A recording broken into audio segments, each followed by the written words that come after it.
Good morning. Good morning. Good morning. It's been about 6 days since I've been on. Been busy.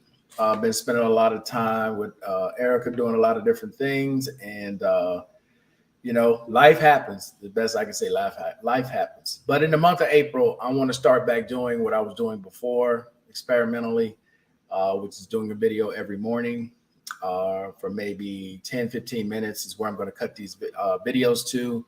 And I don't want to give a specific time because I have different appointments and different things going on different days. So I don't want to set a time, but I'm just going to just start doing these random videos, short videos during the day to just talk about some of the things that are ongoing, some of the things that are coming up, and things that have happened during the week. So I want to start this week off giving my condolences to the families of the soldiers who were lost this week. There was one in Fort Carson, Colorado, who died from gunshot wounds. I think it was about 10 miles from Fort Carson. And very young soldier, had just had a child 2 months after they enlisted. That was in Fort Carson. In Fort Campbell in Kentucky, they had 9 soldiers who lost their lives due to a helicopter crash, HH-60 helicopters, normal field training exercise. They have not given the details on what caused the crash, but 9 soldiers lost their lives during that. So during that training exercise. So I want to give my condolences to all the family and friends who lost a loved one this week due to either gun violence or training exercise helicopter accident. All right. So real quick in the news, there's not really a whole lot on the front when it comes to Social Security right now. They're still doing a lot of talking, a lot of maneuvering, and a lot of negotiation. And for you guys who love to leave me comments about different channels who talk about Social Security and stimulus. So, not trying to be disrespectful when I say this, but you can't take everything these people say face value, right? I went to some of the channels that were referred by some of you guys, and they've been talking about stimulus since the last stimulus check came out. And what have you all received since then? Nothing. So there's some states who give out stimulus check to certain people who qualify for it, but as far as like watching these people, because I see the headline just says stimulus or stimulus in the title somewhere, and people are going to watch it because people are hurting for money. So they're looking for any lifeline that they can get. And a lot of these creators know that, and they'll just stick stuff in the title to get people to watch. And when you listen to what they have to say, they're basically just regurgitating old talking points that really don't lead to any type of stimulus. Because unless they're like mainstream press or cable news picks it up and you hear politicians actually talking about something's actually coming out in the public, they're just giving speculation, But shout out to Barry, shout out to Howard and my man Mike. They normally keep me up to date, and Warrior. They usually keep me up to date on like things that I haven't seen or caught up with yet, whether it's from YouTube, a news site, or something related to VA, related to Social Security. And I appreciate you guys for doing that, man, because I can't catch everything, but a lot of you guys do stay on top of it. You do watch and listen to a lot of different things and try to keep up with some of the latest. But let me also say this, because there are channels now that are talking about the COLA for 2023. Cool. Got no problem with that. I don't like doing speculation. I'd rather wait for those 3 months in the third quarter where they actually determine what the COLA is going to be. But I'll just say, if you look at any point in history, whenever there's been a really high COLA that was giving out, the next COLA that's normally given out is pretty low. So in my opinion, just taking a guess here early, you shouldn't expect no more than maybe 1.5 up to 2.5% for this next COLA going forward. That's in my opinion. Because if you look at the history going back from when they were doing these COLAs, every time there's been a really high one, the next year is very low. So I wouldn't count on 8%, 7%, unless something dramatic happens between now and when those final 3 months are calculated. Yeah, I don't really see anything higher than 1.5 to 2.5, somewhere in there. All right. For the people in the Philippines, I hear a lot from you guys in the Philippines. Shout out to Bobby D, who's actually back in the States. And I'm going to try to catch up with Bobby D once he gets settled and bring him on to talk to you guys who are really into living abroad and let him give his recount of his last 8 years in the Philippines before he decided to move back to the States, and let him discuss that with you guys. I'm sorry. I didn't acknowledge people. Good morning, Mr. Chance. Good morning, Mr. Steele. Yeah, condolences to all the families. You guys in the Philippines, man, I really have no answer for you guys in the Philippines. Social Security being your only lifeline, and you're still waiting to get your payment from this past month of March, and you haven't been paid yet. We just going into April. Those of you who get paid on the first of the month, I really don't have an answer for you. I really don't. I would just tell anyone who has government income, it's pretty reliable that you have government income, but when situations like this happens and they cut it off and they need this form filled out and you haven't done it yet, or they haven't received it yet, this is why I tell people to get multiple income streams. I know I make it sound easy. It's definitely not easy. It's something that you have to build toward, but when you're retired, you want as many income streams as possible. And that's because of situations like this. Anything can happen, anything can happen. Your bank could implode, anything could happen. So you always, at least I try to at least tell people, have multiple bank accounts, have multiple credit cards if you can get them, have multiple lines of credit if you can get that as well. When you're living abroad, you are your own financial backer. So when that source gets cut off temporarily, even though it is temporary, you feel the effects of it. And even though they're going to give you the back pay from whenever they get it done, right now, all that's doing you no good. You're basically, in whatever situation some of you guys are in, some of you guys are leaving comments that you don't have food, you don't have this, you don't have that. And it's like, well, what can I do? I'm just a YouTuber trying to explain to you how to get it turned back on. I can't affect your situation in any way, and there's nowhere you can go in that country where they're going to actually make that much of a difference. So this is why I preach having multiple streams of income. Okay, and then the last thing I'm going to touch on real quick before I get off is CB, what is it? CBDC, Central Bank Digital Currency. Now in July, they're going to open up what's called FedNow.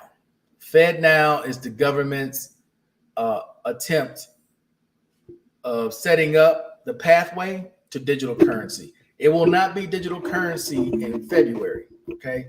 But FedNow is basically making the path to digital currency. This is going to have an effect, a huge effect on the American people. Now, there's a lot of negative talk about FedNow because most people see it as they're giving up their freedom. I don't know how much freedom you all think you got in America anyway, because pretty much anything that you do, anywhere you go, anytime you got any kind of device, electronics on you or whatever, they know where you are. They know where you are. You spending money using a card, they know what you're doing. They know what you're spending your money on. So I don't really understand this thing about freedom that people are stuck on. But I do understand the point that some people make when it comes to the federal government having control of your money, because they're going to open up an account similar to banks, similar to the way they do cryptocurrency, where you're able to just transfer money without having to wait weeks or days or hours. It'll be able to be instant now with FedNow. But I suspect at some point in the future, they're going to force or figure out a way to get all people who are receiving government funds to have this type of account, digital currency account. Pretty sure it's coming. Now, I do understand the point where people say, hey, the government will be able to just turn it on and turn it off. Well, they can do that now with anyone receiving Social Security or VA. They can just turn it off at snap of a finger. And you got to fight to get it turned back on. It's not like a job. You work, you know you got this money coming, and your bank screwed up somehow, and then you can just go get a check, right? With the federal government, now that's a massive, massive institution, and you're looking at potentially them having more control of your finances, which if you're receiving government money now, they do have control of your finances. If VA Social Security or just VA or just Social Security is your own income stream, they control it. They control it. Whether you get paid or not, they totally control it. So the part about giving up freedom, I really don't, because it's not like I'm out doing any type of dirt. You know what I'm saying? So for me, I don't really care. When it comes out in July, I'll probably just sign up for it because I know at some point we're going to have to sign up for it anyway.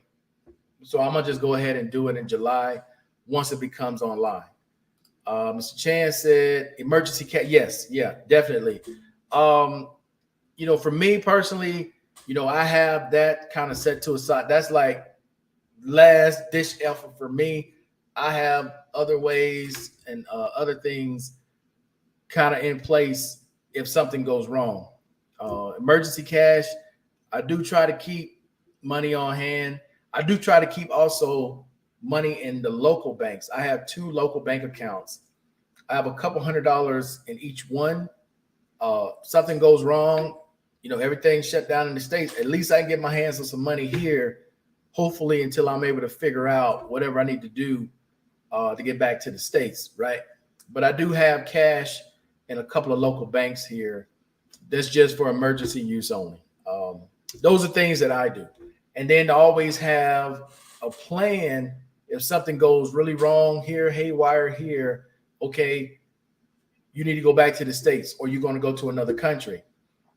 Do you have a plan in place? So I put a plan in place, a backup plan, just in case, military take over the government or the different factions that's up in the mountain decide they want to come down and just create whatever problems. I do have a plan in place to where I can go somewhere else and I'll be okay. Whether I'm going back to the States or I'm going to a different country, I do have a plan in place. And I will just say this to people as well, because my time's almost up real quick. I'll just say this to people as well. What's up, Mr. B? How you doing? Plan to plan, absolutely. I'll just say this as well. If you ever lived outside the U.S. for a long period of time, and then you decide to go back to the U.S., it is a change. And Bobby D's going through that right now. I don't know if you guys are following his channel and the different things that he's getting adjusted to, different than what he had in the Philippines, going to Walmart and seeing the prices and buying a vehicle and going through that whole process all over again. I don't know how long he planned on staying, which is why I want to bring him on and let him talk about the transition, being in the Philippines, the idea that some people have of what they think is going to be versus the reality of what it is, similar to here in Colombia, where a lot of times I get asked questions about life here and how it's so much different than the US.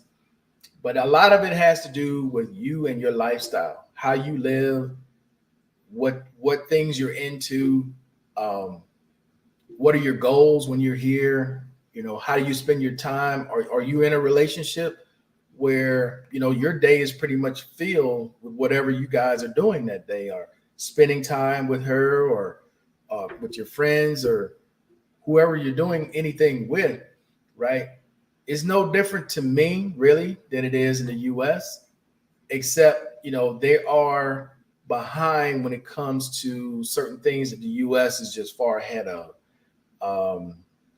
I deal a lot with tech, and you can tell here it's still maybe 10, 12 years behind the US as far as where they are with technology.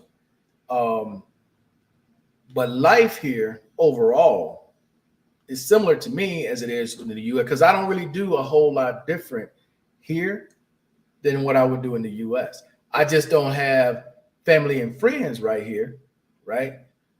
Like I would in the US. But as far as what I would normally do, um, it's very similar. It's just it's done a different way, right? I didn't have a driver in the States. I had a vehicle. So I just replaced the vehicle with a driver. I had a caregiver in the States, but I wasn't paying the caregiver what I pay here. Uh, I didn't have a housekeeper, but the caregiver did a lot of the stuff that the housekeeper does here as well. So those things are different. Um, but a lot of the other things that I do from day to day, you know, being with my friend, being with Erica, whatever we got going that week or that day, it's really no different than what I did in the States. It's really not. The biggest difference is the language barrier, right? So learning Spanish, speaking to everyone in Spanish every day, that was a barrier to get over. And then just living life, living your life, not someone else's life, living your life, living the way you want to live, whatever way that may be. Planning out your day or your week, whatever that may be, is similar. It's really no different. But I don't really pay attention to a lot of the outside noise and things people say when it comes to this country or any other country. I want to experience it for myself.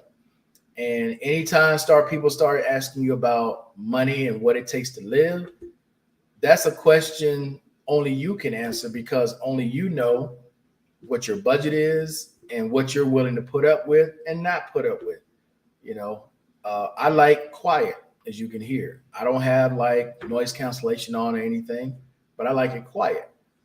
Um, I'm not with hearing the mariachi bands and uh, all the noise and people serenading and selling the fruits about this time in the morning. Because when I was at Erica's place, you best to believe they started at about 7 o'clock in the morning and they run their whole day, just all day long. Bull horns, amplified microphones. You hear them all day long, and I don't want to deal with that type of stuff. And what's the main reason as to why you're in Colombia? If the money is not the issue, you have plenty of friends and family on the U.S. I've talked about this before. My journey to Colombia took 1, 2, 3, 4, 5 other countries before I actually came here. I came to Colombia because I was paying for a caregiver out of my pocket prior to the VA started paying me to have a caregiver. So I started out in the US paying for a caregiver that was almost 4 G's a month. Then I went to Canada, that cut it under 3. Then I went to the Philippines, and that was cool. But I didn't like being that far away. Still had a child going to school, still had things that I wanted to do in the States at the time. And the Philippines was just too far. That was just too far of a flight. And I started looking at emergency flights if I had to get back, if something happened, like it did with my son. And I don't know if you guys remember this. I was here. This was in was that 2019? Yeah, it was. It was before the pandemic. That was 2019. I had to take an emergency flight back for an operation that he had. So that was the reason why I left the Philippines. But then I ended up moving to Mexico, and I stayed in Playa del Carmen for a while. That was cool. Had a caregiver there. It wasn't as expensive. Neither was the Philippines. The Philippines, it was like, what I was spending? Like 13, 12, 13, somewhere in there. And then Playa del Carmen was around the same. And then I ended up going to the Dominican Republic, doing the same thing as well. And then eventually I made my way here to Colombia. Once I got here, it was really different from day one because I had been seeing Erica before, because sometimes when I would leave the DR, when I was staying in the DR, I would fly here to Colombia. I just never made videos about it. I have been coming here since 2017 and going back and forth. That's when I first met Erica. That's how long I've known her, right? Um, but that's how I ended up here. It wasn't like I watched some video and oh, this is no. My journey here and what I'm doing here is totally different. And I kept saying in videos, when the caregiver program opens up to all eras, it's going to be tough making the decision to stay in these countries, knowing that now when I go back, I already have the money there that I could just go back and live in the States. That's not an issue now. That to me was the biggest reason leaving the U.S. Had nothing to do with politics, had nothing to do with dating or any of that. My whole thing was leaving was I'm paying for a caregiver out of my own pocket, and it was a lot more expensive than I wanted to pay for. Like I would have money, but I wouldn't have the type of money that I have like right now here, right? Where I can just go fly, do whatever I want to do whenever I want to do it.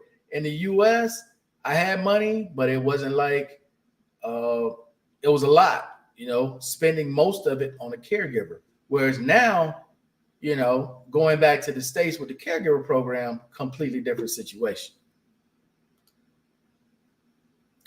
The country can change, but a person still stays the same. Business, yeah. You're going to still do what you do, regardless of where you are. You are who you are, regardless of where you go in the world. But I think that's another big misnomer that people have. People have when they watch you or they see where you are, and they think you're there for the same reason they may go, or they think that you're there because of something they heard from someone else. No, my story has been consistent. Go back and look at any video where I've ever talked to anyone. That's why I left the U.S. Had nothing to do with any of this other outside noise or any of this other stuff you guys hear.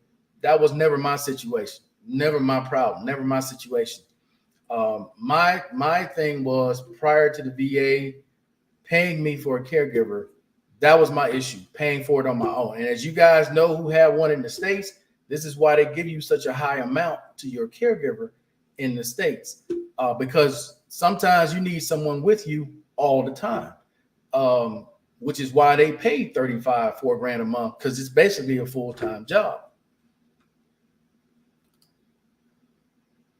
Okay, so the reason is to save money. I guess money is it. It wasn't okay. Well, I guess you looking at it that way, like okay, because could you afford to spend $3,500 to $4,000 a year? I mean, a month for a caregiver, while you wait for the government or the VA to do what they eventually did just last year. When was that? Last year, and was it December? I think they changed it. So yeah. I mean, if you telling me that you got that type of income, bro, you can spend $4,000 a month, $3,500 to $4,000 a month for a caregiver. Sure, I'd have stayed in the States, but that was quite a bit to spend at the time, and I wasn't getting the other part of the money that I'm getting right now as well. So for me, I'm basically saving at this point. Being honest, I'm saving at this point, trying to decide if I want to go back to the States and already just like buy a house and buy a vehicle, or am I just going to stay here, which is what I'm looking at now, because I've been here so long. I've gotten such accustomed to the lifestyle that I have here that it's really hard now thinking about going back to the States and then starting basically completely over, because it's different, right? Even though I'm established credit-wise, even though my income's okay, and we would get this extra income if I decide to go back, it's still not the same. You get used to being somewhere for so long, it's just not the same. What's up, Steele? How you doing, man? Yeah, I'm getting ready to get up off here, bro. But that's fine. I don't mind people asking that question. So if you want to look at it like, saving money, because that's quite a bit to come out of. That's why a lot of people, be honest, come to countries like this and they have to go into a nursing home, or they have to have a caregiver, because it's expensive in the US to have a caregiver. Dude, some of these people charge, or some of these company charges anywhere from $15 to $25 an hour, depending on your needs. If you have greater needs, it's going to cost more. And even with the money that the government is giving, 3,500, what is 35 at the highest end, I think it can go up to like 42. There's still some people still coming out money because even that's not enough. You got to look at like if you actually have to have a doctor come to your house to like give, or a nurse to give you specific shots every morning, right? They're not doing that as part of the service. That's a separate charge versus what the actual company sending you, the caregiver. That's totally separate. So you got to look at all those different factors, because I'm sure there's someone in America right now who's having to face the same decision. Like they need a caregiver. Their family was helping them, but the family can only do so much because they got lives too. Well, you're looking at having someone help you full time. You got to pay for that. That's not cheap. It's not. It's not like in these countries, labor is far less than it is in the U.S. It ain't even in the ballpark. Okay, it ain't even in the ballpark what labor is in these countries compared to what is in the United States. You can take someone who's got a basic job in the U.S. What do they make? $7, $10 an hour, versus someone here, they may make that day in American money $5 to $7 for the entire day, versus, you know, they make that per hour. So when it comes to like basic labor, it ain't even in the ballpark. It's not even in the ballpark. Try to give you guys another example. So like the lady who owns this apartment that I rent from, right? She has a guy who does the maintenance, whether it's the blinds or the light bulbs or whatever, right? I was talking to her one day, you know, we just random conversation. We were talking about maintenance and how much it takes for the upkeep. And she was like, well, in comparison to American money, upkeep in an apartment monthly or yearly might be a couple $100. You tell me an apartment in the US that you're going to upkeep for a couple $100 per year. Bro, just changing out all the light bulbs is going to cost you that. Okay, so it's not even in the ballpark. But that's my whole point sometimes when I try to talk to people about living abroad. Is like the popular stuff on TikTok and all that, push all that to the side. That's not the sole reason that a vast majority of people leave the US or leave whatever country they're coming from and come to countries like this. The dollar is very strong in these countries, but it's not strong with everything, only certain things. So if you fit in a category where it's going to benefit you, by all means, you should take advantage of that. But all that other outside noise stuff, I pay that no attention, right? I'm never in that world. So that stuff means nothing to me. That's for a very small percentage of people. And the other thing I'll say before I get off is, if you go to the State Department's website and you look at the actual number of people who travel abroad, people act like there's millions of us out traveling. There's really not, right? And especially when it comes to African Americans, there's a very small percentage of people who travel. The thing is, a lot of you all watch the same people, repeat the same talking points over and over and over again. So it makes it seem like there's a ton of people out there. There's really not. There's really not. You look at any metrics, you think African Americans are traveling in droves, living in other countries in droves. They're not. Because if you look at airline pricing right now, what used to be a very low price, a very simple price to just go here, go there, no, it costs you a lot. Even in the States, just flying domestically, it costs a lot. And cats ain't doing that. You know, most of them got to wait till income taxes or they get a bonus or Christmas time when they get a raise or whatever to travel. So don't put it out there and think in your head that every single person in the U.S. now has got a passport and they're traveling all over the world. They're not. They're not. That's just not true. I don't know what the actual number is when it comes to African Americans specifically, but I would say it's probably less than 1% that's actually out traveling or an expat in a different country. It seems like a lot. if you're just watching, like if there's 500 people and most of you all subscribe to 300 of them, it seems like a lot of people out traveling. There's really not. It's not. Now, people, because I try to separate people traveling, meaning they're full-time travelers, versus people who just go on a vacation for a week, right? That's their one in a lifetime or once a year, maybe twice a year trip. No, traveling to me is people who actually do this for a living. Like, they're Brazil for a month, they're in DR for 2 months or whatever. They come here for a month, they go to Europe or wherever they're going. Those are people who are actually outside the U.S. You going on vacation? What the hell is that? Anybody can do that. What's up, Mr. Miles? How you doing, man?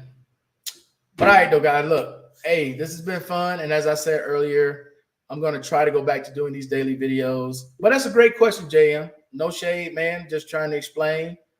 You asked a good question, and I'm trying to give you an honest answer as to how my journey ended up coming here to Colombia. That's how my journey started. All right. But I'm going to try to do these every day. I'm not going to say what time because appointments and different things that are going on. But this is something I want to go back to doing, is just doing these short daily videos. What else we got here? Let's see. 10 of my 20 years in the Army, I've lived overseas. Starting over again is just another thing for me. Experience and pre-planning makes a difference in being successful at living in different places. Yeah, absolutely, Mr. Chance. Cannot disagree with any of that. Let's see. Just catch a plane abroad. Not very many of us on a plane. No, there's not. I look at it like, and I swear I can know. I look at it like you ask people about swimming, right? Most, not all, maybe times have changed since I've been to the U.S., but I remember growing up, not many of us could swim, right? Not many of us could swim. We had no access to a pool, right? So why would we want to swim? Nobody was really swimming in like the swamp where I was in Alabama or any of those things, right? But times have changed. A lot of things have changed, right? So it's just not that many people out there. For all the talking and the noise that you hear in social media, there's really not that many of us out there. There's not. Let's see it. What's up, Blank Slate? Hold up. Did I miss one? No. Let's see. I left the USA due to retirement from service-connected disabilities. I lived in Cali, but too expensive. I will not live in the South ever again for obvious reasons. So the next best thing is overseas. Yeah. Yeah, and I get it. I lived in Thousand Oaks and Mission Valley. Thousand Oaks was in LA and Mission Valley in San Diego. So I know what it costs to live in Cali. And again, everybody's budget is different. Everybody sees the world different. So when, someone asks me about pricing and what do I think overall, I'm like, dude, it is so much cheaper here, but that's based upon where I lived in the US. Like my last few years, I lived in Yuma, which is way cheaper than living in Phoenix. When I was living in Phoenix, I was living in North Phoenix. It was more north, the north end of town, which is not the cheaper end of town. You want to live cheap, you can go south, middle of Phoenix, south, west. That type of area is lower in Phoenix. But when it comes to like rent and what I'm willing to pay, look, when you're spending $2,300 for a one bedroom on a second floor in Mission Valley, and then you come here and you hear 700, 800, you get a 2-bedroom or a 3-bedroom. It's like, what the hell is $800? But if I was still living in the South where I was, right? Well, that's a whole different area in the South. Atlanta is different, but I'm just saying in general, like if you're coming from state of Alabama, state of Mississippi, what's rent? 400, 500 at the most, depending on where you're from. Hell, in my small town I'm from, rent is still like $250, $300. So if you're used to hearing that, and then you come here and they go, okay, well, you're looking at $700. Well, that sounds outrageous to somebody who's only spent $300, right? But when you spent $2,200, or some people I know got houses in Cali, they're spending $4,500. What's $1,200 when you used to spending $4,500? That's shit. Sign me up right now. That's the attitude of people who are from those areas versus people who are from different parts of the country. They hear 500-600, man, you paying too much. It's all relative to where you're from. That's the way I look at it, right? So I really don't pay attention to a lot of that noise from people who are from areas that are not similar where other people are from. If you're from Cali and you're telling me you from San Diego, I know about what you're paying. But if you're telling me you from somewhere in Arkansas where your rent's been $400 your whole life, and then you come here and you're like, man, they want too much money for the apartment. That's why it's different, right? A lot of these owners who are here, when you talk to them, where do they spend the majority of their time? They'll tell you they've been in Miami, or they've been in Pennsylvania, they've been in New York, they've been in New Jersey, right? Well, that's all high rent. They're accustomed to hearing that. I've yet to hear somebody here who's a native here or have Colombians from the States tell me, oh yeah, they lived in Arkansas, they lived in Louisiana. I've never heard that. They either in Cali or they're somewhere in a big city somewhere. So the pricing reflects that because they know what it costs to live in these areas. A lot of you guys, when I've said this statement before, there are so many people from America who have never experienced America. And they travel. And that has been befuddled me for the longest. It's like people who are only from small towns, they'll try to travel the world. And when they travel the world, they're comparing their experience from that little town to what's out there. But it's like, dude, you haven't even experienced your own country. You've never been to New York. You've never been to Cali. You've never been to Hawaii. You've never been nowhere. But then you want to tell people that these countries are overpriced. And you're like, based on what? Especially when it comes to rent, based on what? Because if you're only used to spending $400 or $500, you've never really lived in the United States, bro. I've stayed in hotels that are $400 or $500 a night. And you talking about $400 or $500 for the month? Come on. Mr. Miles talking here. Let's see. Not just on the plane, but that's everywhere. I can't count the number of times when traveling, I ask myself, where's the brothers or black people? It is what it is, man. It is what it is. All right, guys. Hey, that's going to be it. Hey, I appreciate everybody watching as always. And yes, I do plan on having Saturday roll call tonight. I know I missed last Saturday. We ended up having a date night. It's just life. I don't apologize for that, man. That's life. This is who I'm with. So again, I'm gonna try to start doing these little daily vlogs every day, shorter than this one. This is the first one that's too long, but definitely looking at talking more and sharing more when it comes to this country, because a lot of people are curious, and I try to put information out, not to discourage, but to inform people what is going on. What's up, Mr. Collins? How you doing? Let's see. Good morning, Markel. I'm currently in the Bay Areas. Something a lot of vets aren't doing is living frugal. I'm living outside of San Francisco, paying $400 for a room. Okay. So now San Fran, that's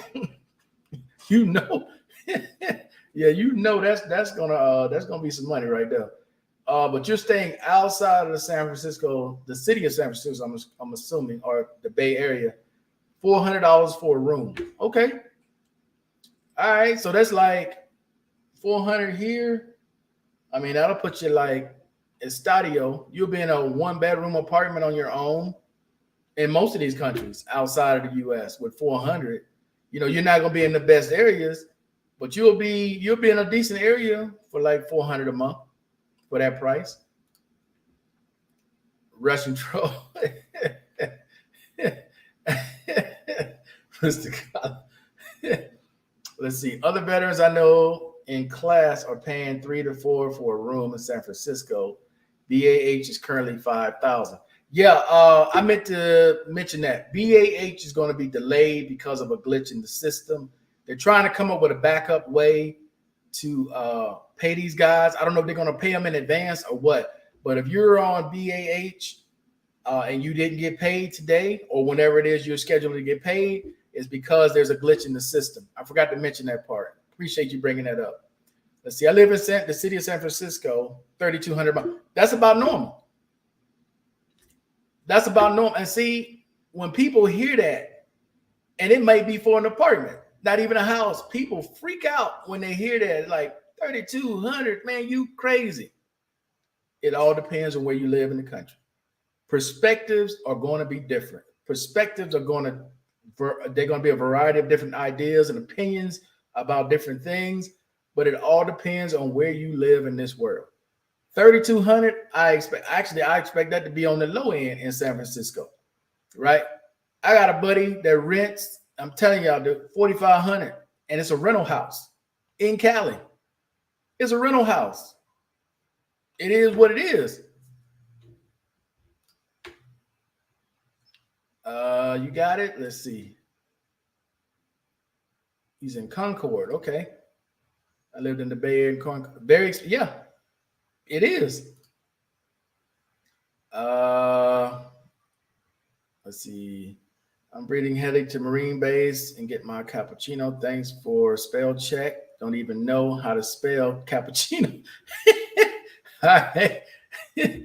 What's up, Mr. Wayne? How you doing today, man? That's for a 2-bedroom. There you go, 3,200, man. 3,200. Now, 3,200 here.